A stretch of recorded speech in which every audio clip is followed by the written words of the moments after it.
Olá, economáticos! Hoje vamos falar sobre reserva de emergência e sobre o rendimento da Selic. Então, assiste esse vídeo até o final, se você não quiser perder dinheiro com a Selic a 2,25%. Meu nome é Manuela e sejam muito bem-vindos a mais um vídeo do canal Econopédia.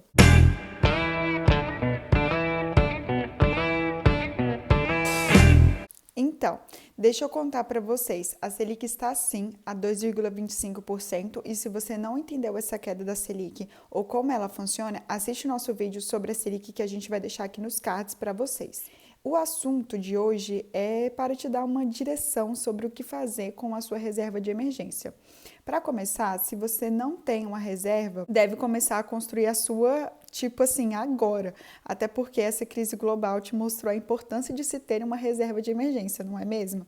Para que serve uma reserva de emergência, afinal de contas? Obviamente, para te acudir em situações de emergência, porque não sabemos quando os imprevistos vão acontecer e isso te trará uma segurança para lidar com eles caso você tenha a reserva de emergência já composta. O ideal de um planejamento financeiro é que você tenha uma reserva de emergência que dê para suprir seus custos mensais por no mínimo 6 meses, mas se quiser mais não tem problema.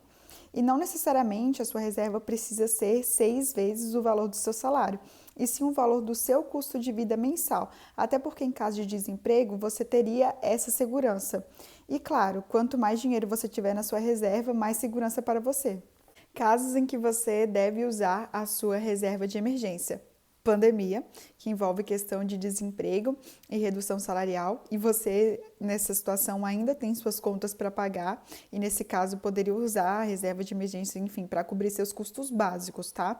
Desemprego no geral, caso de saúde, exemplo, comprar um remédio caro que não estava no seu orçamento, ou até mesmo arcar com uma consulta médica de emergência, um tratamento, um problema na sua casa, como uma goteira no telhado ou um cano estourado, bater o carro, ou até mesmo um instrumento que você usa para trabalho ou estudo, como ter que comprar um outro computador.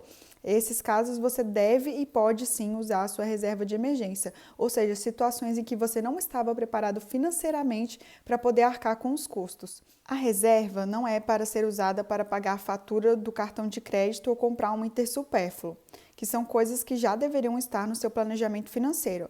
Mas ainda assim, é melhor você usar a sua reserva para pagar a fatura do que ficar pagando juros ao banco. Não é o cenário ideal, mas isso depois que você fizer o pagamento, nos meses seguintes, você deve repor o valor que você retirou da sua reserva de emergência. Entendido isso? Qual tipo de aplicação financeira você deve buscar para construir a sua reserva de emergência?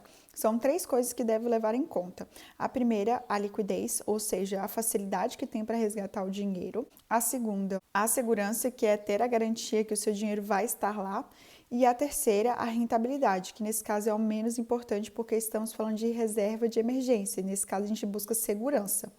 E no mercado, nós temos algumas aplicações que têm essas características. Eu trouxe essa tabela aqui para vocês do comparativo dos 3 fatores de liquidez, segurança e rentabilidade. E para começar, o investimento mais comum entre os brasileiros, a poupança. A liquidez é imediata, justamente porque você precisa apenas se dirigir a um caixa eletrônico e efetuar um saque ou utilizar o cartão em débito. A segurança é a própria segurança de falência do banco, porém a gente tem a garantia aqui do FGC, que é o Fundo Garantidor de Crédito, caso o banco venha, enfim, à falência. A rentabilidade é determinada por norma que renda no mínimo 70% da Selic. E a segunda opção que a gente trouxe é conta remunerada, que é bastante comum hoje em dia em bancos digitais. A liquidez é a mesma da poupança, é de caráter imediato. A segurança é a segurança do próprio banco, porém você deve consultar com o banco que você está aplicando se essa conta remunerada tem garantia ou não da FGC. Alguns bancos digitais têm, mas não são todos, então é bom você garantir. E a rentabilidade também é definida pelo banco, mas a ideia aqui é que você aplique a sua reserva de emergência numa conta remunerada que renda no mínimo 100% do CDI. A terceira opção é o clássico também, CDB com liquidez diária, que renda no mínimo 100% do CDI.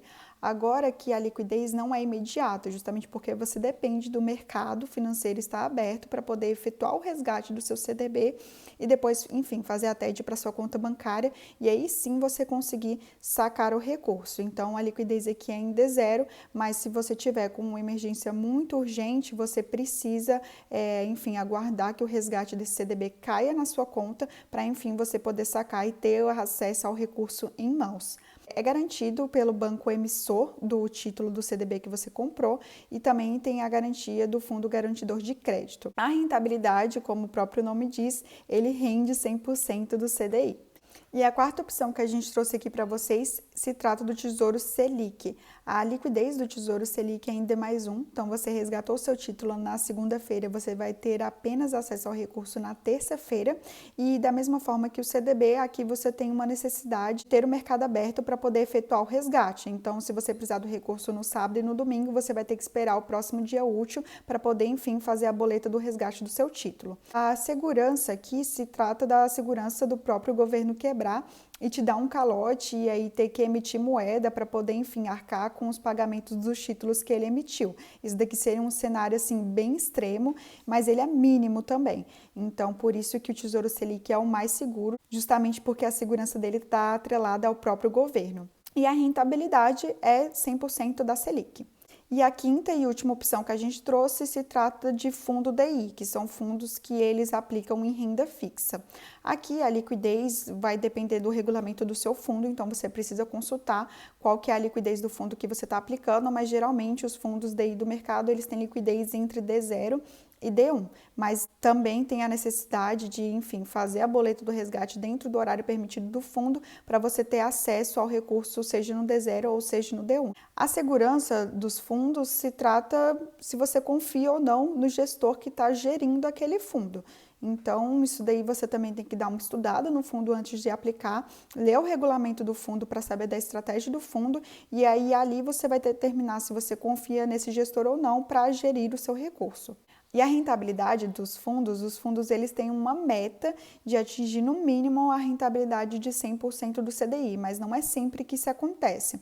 Lembrando também que fundo tem taxa de administração, essa taxa ela já é descontada da taxa de rentabilidade quando você for fazer a análise do fundo que você vai investir, mas se o fundo tiver uma taxa de administração muito alta, vai ser bem mais difícil para o fundo atingir ali a meta de render no mínimo 100% do CDI. Então, você tem que também fazer uma análise antes e ler o regulamento do fundo antes de fazer a aplicação nele. Hoje, com a Selic a 2,25%, nós temos um cenário em que a poupança e os CDBs que rendem 100% do CDI estão tendo um rendimento maior que o Tesouro Selic. Isso se deve, em principal, porque a Bolsa de Valores cobra uma taxa de custódia de 0,25% ao ano sobre o Tesouro Selic. Porém, não quer dizer que o Tesouro Selic vai render para sempre menos que a poupança. E também não quer dizer que você deve sair correndo e retirar sua reserva de emergência do Tesouro, porque o foco não é a rentabilidade, e sim a liquidez e a segurança. Assim como nos seus investimentos, que você faz uma diversificação para mitigar riscos, você pode fazer isso também com a sua reserva de emergência, diversificando entre ativos com liquidez imediata e ativos com liquidez no D0 ou até mesmo no D1. Um exemplo bom seria acontecer uma emergência com você no final de semana e você ter uma reserva de emergência, mas não conseguir usar porque ela está alocada 100% em CDBs, em fundos ou Tesouro Selic, que são resgatáveis apenas em dias úteis, quando o mercado está aberto. Enquanto em uma conta remunerada ou na poupança, o acesso a esse dinheiro é a qualquer momento. A minha reserva está aplicada em parte no Tesouro Selic e a outra parte em conta remunerada, justamente para ter essa diversificação. Me conta aqui nos comentários aonde você guarda a sua reserva e caso você ainda não tenha uma reserva, em quais dos ativos que eu mostrei aqui você pretende aplicar. Não se esquece de se inscrever no canal e de compartilhar esse vídeo, principalmente com aquele seu amigo que está passando perrengue agora na quarentena porque não tem reserva de emergência ou até mesmo não sabe o que é. Então, deixa seu like aqui para ajudar na divulgação do canal e que para mais pessoas sejam impactadas. Um beijo e até a próxima!